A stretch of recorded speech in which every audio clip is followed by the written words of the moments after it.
She battled the world's most powerful I was just a toy to be used. and dangerous. I got out of it. It was an escape, but it was an escape with a happy ending. But Virginia Giuffre kept another secret. She was telling us, like, this is what I'm really going through. Now, her family revealed It's just like this switch.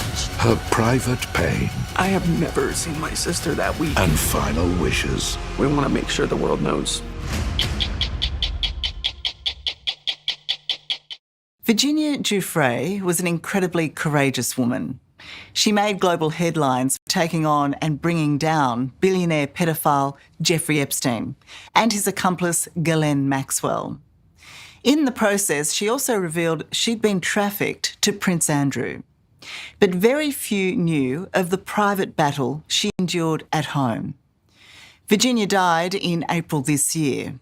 Now, members of her family, along with her closest confidants, are sharing never-before-seen photos, details from her personal diaries and other witness accounts about what was really happening in her life.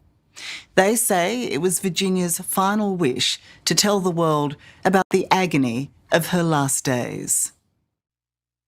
That's my goofy. This is how goofy she That's my was. goofy sister. That like sums her up in like one picture right there. If you want to know who she was, this right here, 100%. Goofy and cheeky is how Sky Roberts and Danny Wilson remember their sister, Virginia Giuffre. To the rest of the world, she may have symbolised strength, taking on some of society's most powerful, accusing them of abuse and sex trafficking. I won't stop fighting. I will never be silenced until these people are brought to justice. But to these bereft brothers, she'll always be their Jenna, as they called her, to cherish and protect. As siblings, I mean, this shows you like how much we loved each other, like how much we would lean on each other. And I think that's why we're here right now with you guys. That's why we're reading through her journals. It's why we flew out to Australia and did everything in our power because, you know, we loved her.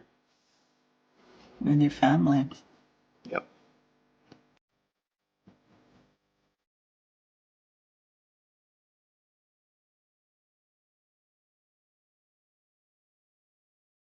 In April this year, on her remote property north of Perth, Virginia took her own life.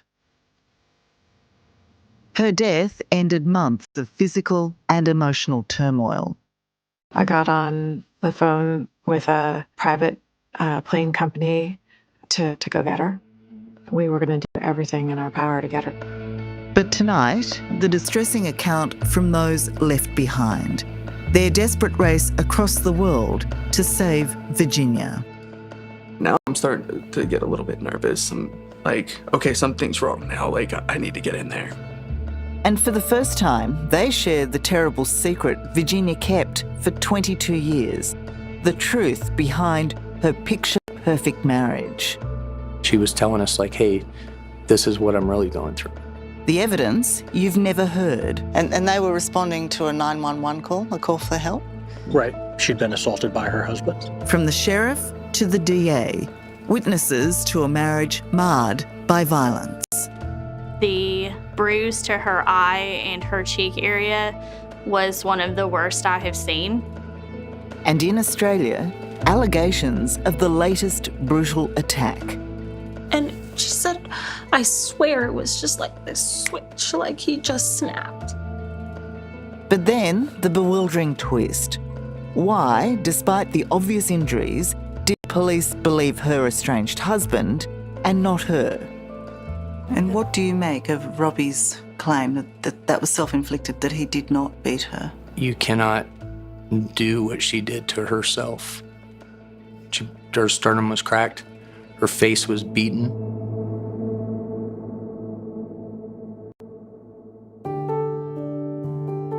This country is a second chance for a lot of people. For me, it was a second chance at a new life. I'll always be grateful to Australia. It's, yeah, down to its blood. I love it. We first met Virginia in 2019. She was living near Cairns then, indulging her passion for animals and the quiet life.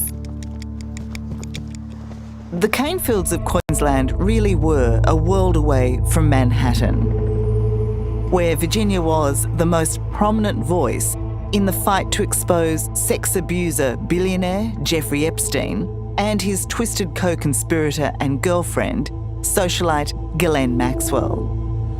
She accused them both of serial abuse and human sex trafficking, much of it here at Epstein's New York mansion.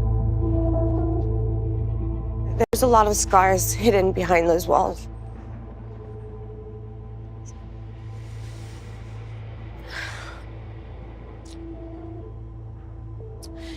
It should be ripped down. It should be burned to the ground.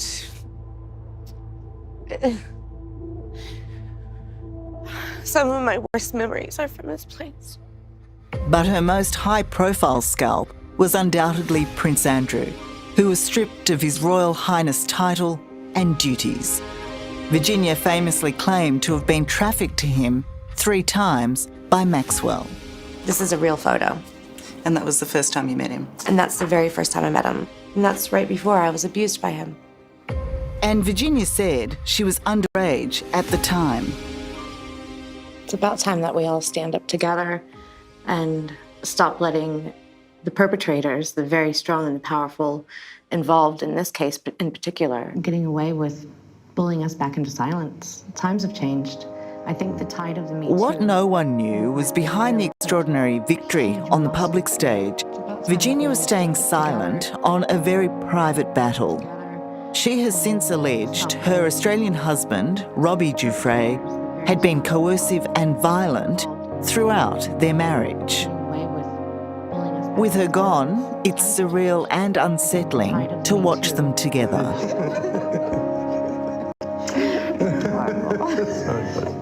I interviewed the couple 5.5 years ago, and back then, neither gave any clue to problems of any kind. I have that ability. Instead, much was made of Robbie's role in rescuing Virginia in 2002 from Epstein's clutches. She was in Thailand, sent by Epstein to study massage. Quite immediately. Robbie was a martial arts instructor there at the same time. Incredibly, just 3 days after meeting her, he popped the question. Yeah, still remember when I won down the one leg, old-fashioned style, and proposed. Yeah. Goodness, how could you both be so certain of each other after such a short amount of time? Yeah, that's the magical question. You just know. You just know? Personally, I knew he was the one when he told me, the way that your life is going right now, the people that are abusing you, it's not right. And you don't have to live like that. And he was the first person to tell me that. This might seem a bit harsh or mean to ask you, but did either of you think that instead of true love, that this was an escape route? It was an escape, but it was an escape with a happy ending. It was. Still I knew is. she was the one. I knew her from the first time I met her. Even then, not everything was as it seemed. And in the years after, according to Virginia's brother Sky Roberts, their marriage spiralled. This was the man that, in her perception, took her away from Epstein, right? Like where he did, he helped get her away.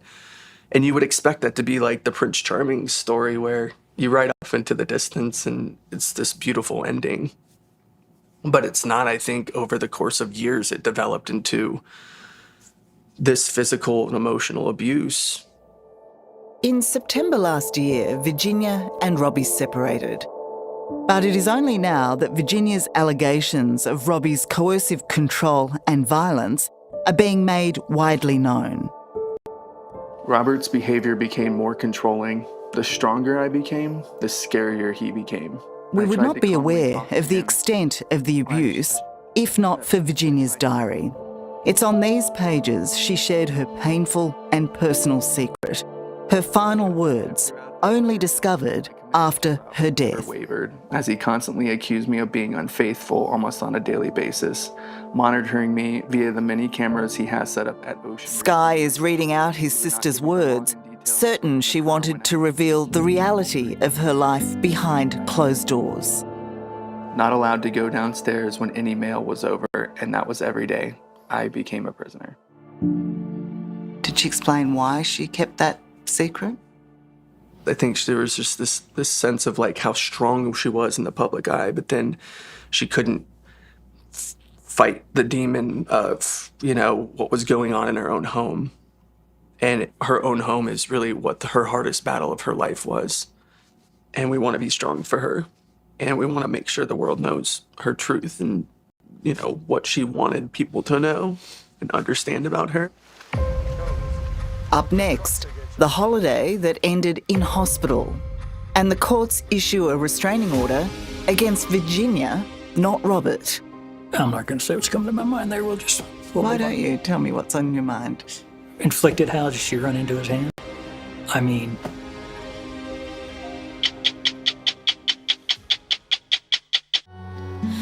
It's so cold. We run this. In January this year, picturesque Dunsborough in Western Australia was the destination of choice for Virginia Giuffre and her estranged husband, Robbie. Virginia had booked this holiday home for the family to come together to celebrate their daughter's 15th birthday. Instead, according to the mum of three, it was where Robbie verbally and physically assaulted her nearly 3 months before she died in late April. She started to tell us what happened. We knew they were separated for some time. Virginia told her sister-in-law and brother, Amanda and Sky Roberts, the alleged attack was her breaking point. They're sharing the harrowing details and these confronting photos for the first time, following Virginia's wishes to let the world know the violence she says she lived with. He wanted to be intimate with her, and she said she first tried to laugh it off and, oh no, and she said, I swear it was just like this switch, like he just snapped. And before I knew it, he was just on top of me and just raining down blows on top of me. And she said that he's had her in like a martial arts position. There was bruising all over her chest and his ring imprint was on her cheek. And she said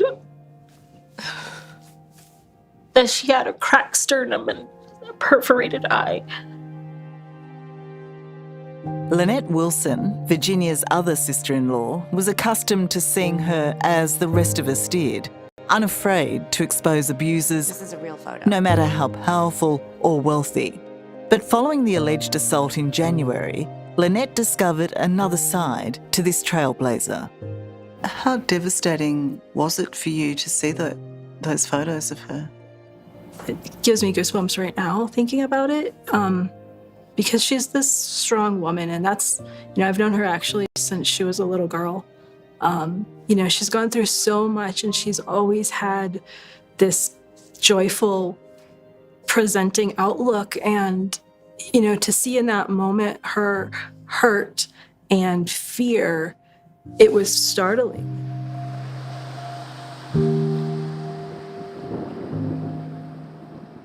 It would appear Virginia and Robert have very different accounts of what happened here in Dunsborough, though both admit there was violence.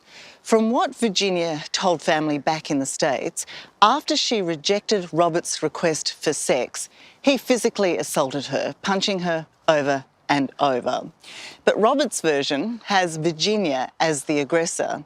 He has made allegations that after their conversation deteriorated into an argument, Virginia assaulted him with headbutts, punches and spitting.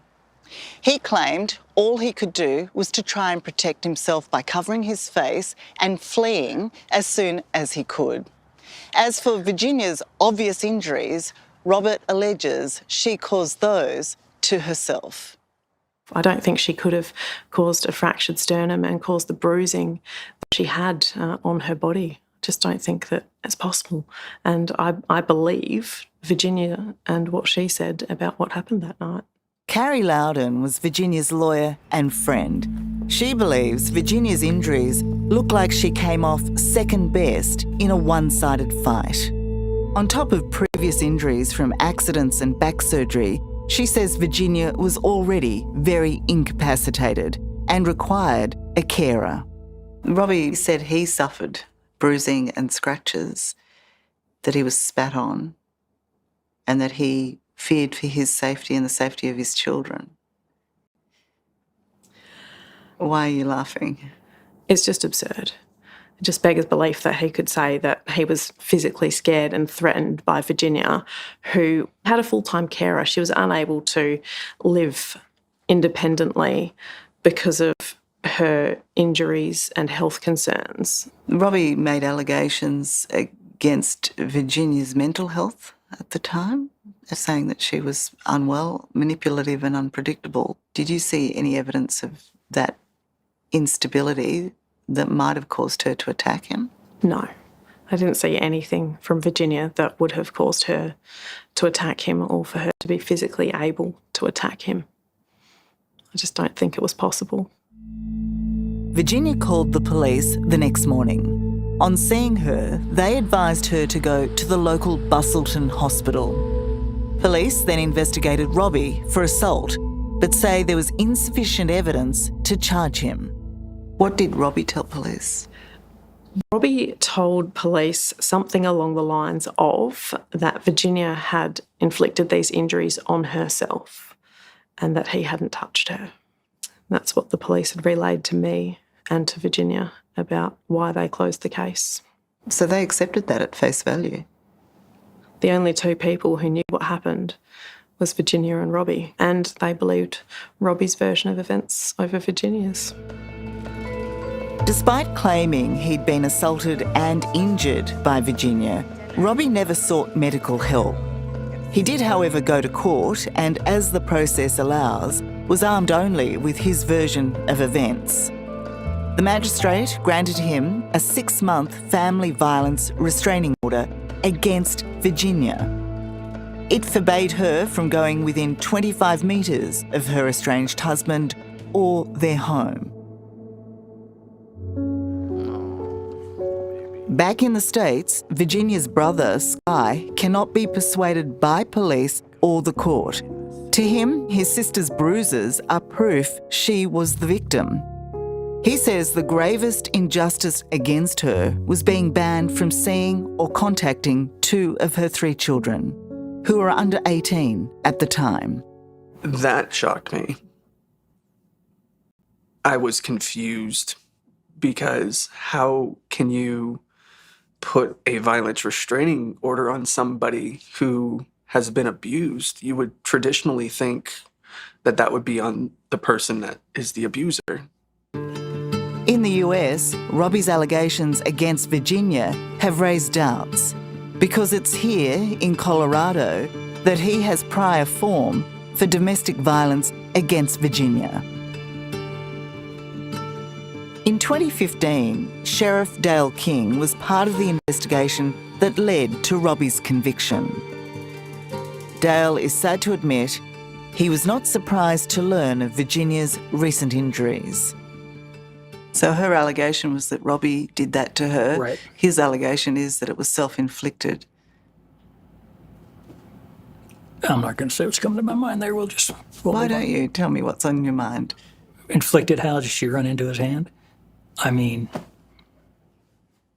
In 2014, chased by the media frenzy surrounding the Epstein case, Virginia, Robbie and the kids escaped to tiny Penrose in Colorado. The peace Virginia sought in this one-horse town was shattered when, in a peak of anger, Robbie physically attacked her. The dog had done something, and he got mad and grabbed the dog. I believe she said like in a headlock. I mean, put his head right here and started punching the dog. And she got down and she tried to stop him and she tried to pull him off, and he turns attention from the dog and starts hitting her. So this isolated property is one that you know pretty well? Yes, this is where Jenna and Robert, they lived when they were here. In Colorado, the authorities take domestic violence very seriously. That night, Robbie was arrested, removed from the family home and put in jail. She had some bruising on this side of her, the left side of her face. And immediate support was provided to Virginia, who the next morning met with the local district attorney, Amy Wren. I highly doubt that was his first time assaulting her. And why do you say that? Just the severity of the assault, and most offenders don't immediately go to that level of assault. How would you describe that level of assault? I was surprised she didn't have any broken bones in her face. The bruise to her eye and her cheek area was one of the worst I have seen for what would be a misdemeanor assault here. I remember being shocked by it. Robbie pleaded guilty to domestic violence, and as a first-time offender in Colorado, he was given probation as long as he underwent a 26-week course addressing violent behaviour and coercive control. Did you have any sense, or did either of them say to you whether this had happened in the past? No. But there were injuries this time. And he was beating on the dog first, she told me. I don't think that probably was the first time. Sheriff Dale King's instincts may well be right if Virginia's own words are to be believed. 3 weeks before her death, Virginia sent a disturbing bombshell text to her New York publicist Deanie von Merfling, accusing Robbie of abusing her as far back as 2010, just after the birth of her third child, and 5 years before his conviction for domestic violence in Colorado. She wrote to me on April 4th. He was coming down off a 3-day bender and punched me in the face, which dropped me to the floor and continuously kicked me in the stomach. This man has been violent throughout the whole marriage. I did call the cops on him, who turned up, and by that time, Rob reverently pled on his hands and knees not to charge him. He always apologized and said that he needed help and would never do anything like that again. But as time went on, it only got worse. I'm shattered even writing this. What was it like for you to read it? I mean, I was devastated. To think that this is the life that she was living and that it was much more prevalent than anyone could have guessed. Does it make you sad? That's an understatement.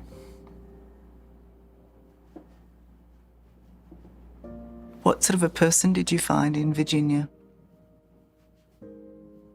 Can we have a minute? Can I get up there? Of course. Coming up, tracking down the Australian witness who backs Virginia's claims that she'd long been a victim of domestic violence. It was clearly a very obvious black eye.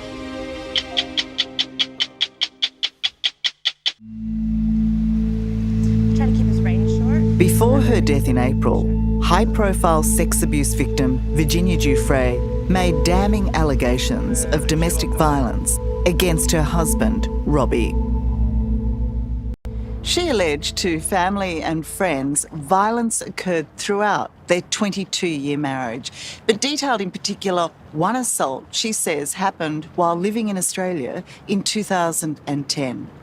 We've now tracked down witnesses who support that allegation. They're a part of the couple's circle and say they remember the time clearly. She had a great sense of humour, very intelligent, and just a lot of fun. And I really respected her as a mother as well. It was just very clearly evident that they were her world and that she was just full of love. While Jane is too frightened to reveal her identity, her friendship with Virginia all those years ago compels her to share what she, along with 7 or 8 others, witnessed. There was one time when I just saw a mark on her face and I didn't ask anything of it because it was just like, it was a mark, and then it was probably about 6 months down the track where she had a very obvious black eye. I just said, that wasn't Robbie, was it? And she said, yes. She said it was. And I said, oh, my God, I can't believe it. And I said, this is not okay. And she just sort of shrugged and just said, oh, it was just a little scuffle. It's no big deal. Her first response to you was to minimise it. Yeah, very much so. But she confirmed that it was Robbie. Yeah. Did it look minor to you? It did not, no. Not the second time, absolutely not. It was clearly a very obvious black eye. But it was this social media post made in March this year that first alerted the world Virginia was in trouble. And Prince Andrew's accusers, Virginia Giuffre, is tonight in a Perth hospital. She is fighting for her life after a bus crash, and a serious crash which has left her with just days to live. She had been a passenger in a car hit by a school bus, a crash she alarmingly claimed left her so injured she only had 4 days left to live. It was a private post Virginia accidentally made public, but instead of sympathy, the general response was immediate scepticism and derision. Doubt Virginia's brother, Danny Wilson, says was unfair and unfounded. It was an alarming post to read that Virginia had been told that she had 4 days to live. So I spoke with the doctors, and they told me she was in very serious shape and she had 0 kidney function. What the doctor had told her was, like, untreated in your condition with 0 kidney function, if you do not get treatment, you got about 4 days before your body poisons itself. Did she ever try to convince you to come out for a visit? She always wanted me to come visit. Virginia did get the treatment she needed, but according to her New York publicist and close friend, Deanie von Merfling, the accident couldn't have happened at a worse moment. I think they're having a really hard time. It followed an alleged attack by her estranged husband, Robbie Giuffre, 2 months earlier, in January this year, which resulted in a restraining order against her. She was also banned from seeing her children for 6 months, something she found unbearable, as she shared with Deanie. What did she say? She told me she wanted to die. She didn't have her kids. That was all she cared about, was her kids. There was no point. I called her family in the US and told her brothers they had to go there and be with her. We were like, we have to get up and go right now. Virginia's sister-in-law, Amanda, and brother, Sky Roberts, had no doubt about how serious it was. Was Virginia asking for you to come at that point? I have never seen my sister that weak.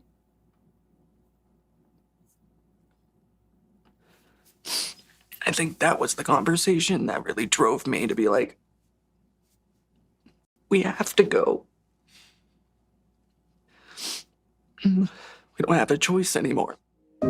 Sky and Danny made a mercy dash to be by their sister's side, with Danny leaving the States first.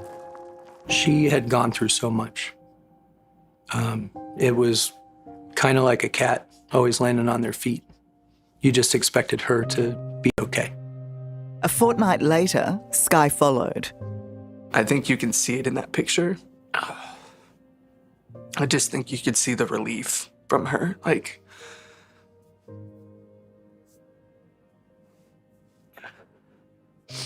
my family's here. I'm okay. In that moment, did you? I mean, was that encouraging for you? Yeah, that was very encouraging. With the end of her marriage, Virginia sought refuge here on her isolated property in near Gabby, about an hour north of Perth. Despite being in the middle of nowhere, she considered this to be her happy place, out of the spotlight and where she could care for her beloved animals. But ultimately and sadly, Virginia could not find the solace she was seeking. On April 24th, Virginia was home alone. Sky had chores to do in the nearby town. When he returned later that evening, he couldn't raise his big sister. I walk up to the door, I start knocking. I'm like, Jenna, are you in there? Like, everything okay? I'm like, she's not answering. Like, and then I go to check the door and the door's locked. That's weird. Like, shouldn't usually knock the door. Now I'm starting to get a little bit nervous. Okay, something's wrong now. Like, I need to get in there. And so I'm beating on the door. And I was like, screw it, I'm going to kick in it. And so I kicked the door open, and that's when I had found my sister. I attempted to resuscitate her for 45 minutes. I called the authorities immediately. And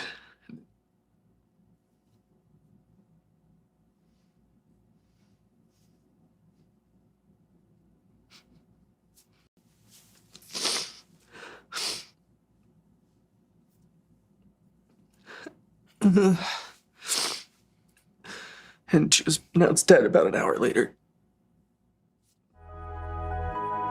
Coming up, the unthinkable. Virginia's distraught family blocked from her funeral. Her mother deserves to put her to rest. Her family deserves to put her to rest.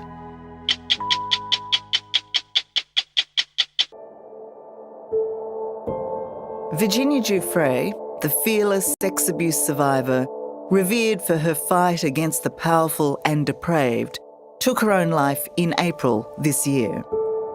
Her death is being deeply mourned by her family in the United States. You know, you got these beautiful creatures and animals that are so powerful, and I think it represents her in so many ways. But their loss is compounded by anger. They're devastated they were not invited to Virginia's funeral. Her brother, Sky Roberts, says the 41-year-old's estranged husband, Robbie, held a private service without bothering to tell them. They say it's yet another example of the little regard he's shown them over the years. How much of a shock, Sky, did that come to you to know that a funeral had taken place that you didn't know about? I guess the simple answer to that is that I didn't come to a surprise at all. I think because it would have been the right thing to do. And so, no, it wasn't a shock to me that we weren't invited and that we had to find out third party, which I think is very heartless. Well, how hurt were you by it? I mean, I'm very hurt by it. No doubt Robbie can be disarming, as we found him in this interview 5.5 years ago, where his support for Virginia and her escape from the powerful people who abused her seemed boundless. Her making that jump and leap, I always say, is the most miraculous. She took the leap. She's the one that learned how to trust again. So she's my little warrior. You okay? But since then, their marriage disintegrated. It's been revealed Virginia accused Robbie of frequent domestic violence. In turn, he got a restraining order against her in January this year, and she was banned from seeing her kids for 6 months. Was there any chance that Virginia, in the allegations she made against Rob, exaggerated it in any way, made false statements, lied about it? When are we going to start believing survivors? We're so quick to try to debunk that person's actually telling the truth. So the answer unequivocally is absolutely yes, I believe my sister. The family says Robbie's apparent campaign against Virginia did not come as a complete surprise. He had long revealed his nasty side to Virginia's mother. You would call her things like stupid, and there's some words here I probably won't state. You know, I pray for you, who is that fiery wench? You're old. I see dumb people. I'm a unitard. Dumb you are. What an idiot. These are just some of the abusive messages Robbie allegedly sent his mother-in-law after commandeering Virginia's mobile. According to Virginia, he would often take her phone to read her messages and to send these outrageous texts. He'd say things like, you know, send us the dates, stupid, shut up, stupid. This one's pretty yucky. This one I think is very, very important because it states, you know, and this is to my mom from Virginia, in her words, Rob's being very rude. The only way to try to hurt me is to hurt you. I'm so sorry. Please ignore his texts. Quite disturbing. They're very disturbing. And I think this is the type of human being he is. There's even one here. With Virginia's death, Robbie's heartlessness was further exposed. Her family asked for a small amount of Virginia's ashes to be sent to them. Robbie has never bothered to respond. You know, at that point, the mission was get my mom what she wants. My mom doesn't care about money or stuff. She just wanted a little cup of her ashes. And we called and we emailed and we texted, and we were very careful about the way that we presented it because they've got people grieving on their end too, going through the same thing. But hey, do the right thing. Virginia's last wish was to have those ashes spread here at this wolf sanctuary in Colorado, one of her favourite places. While that wish has so far been denied, her family held a memorial here for her earlier this year. On their return, they're welcomed by a mournful sound they find fitting for this moment. This place is very special to us. I'll say we feel like we can hear her when they howl. And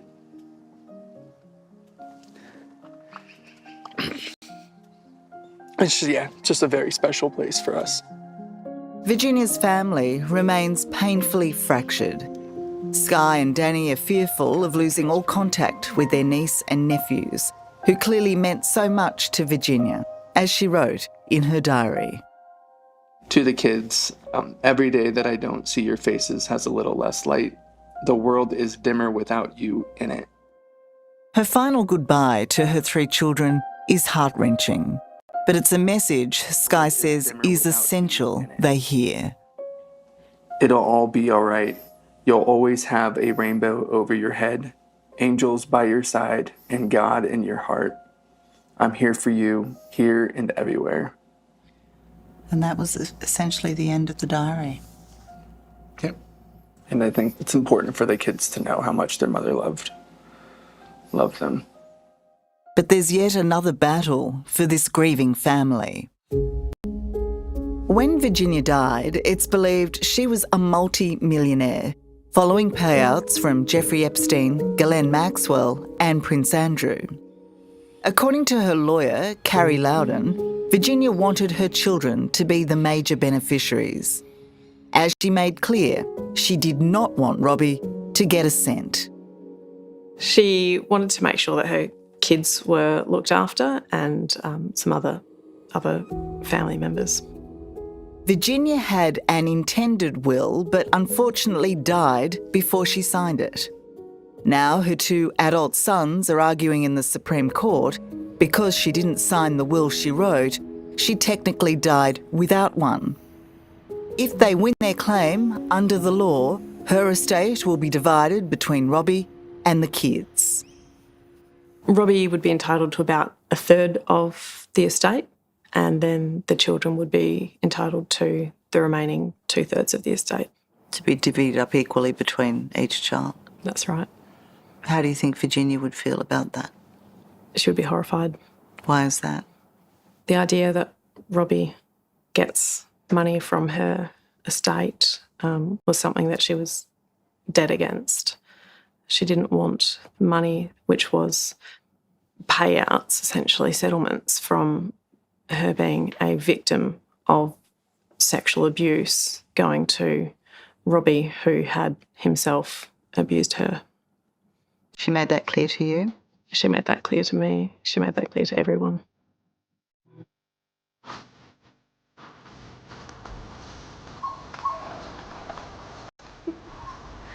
All right.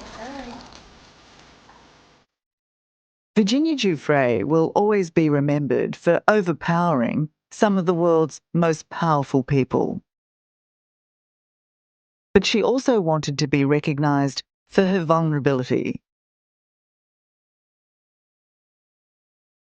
She bravely shared her secrets to be transparent about a life that wasn't always what it seemed. I just don't want her to fade away, and what she did to fade away. I just think she was tired. I think she was tired. I think so many things had just weighed on her over the years, from the abuse with Epstein to the abuse in her own home, to losing her kids, to feeling like the Australian government didn't have her back, and not seeing a way out to get her kids. That was her number one thing in her life.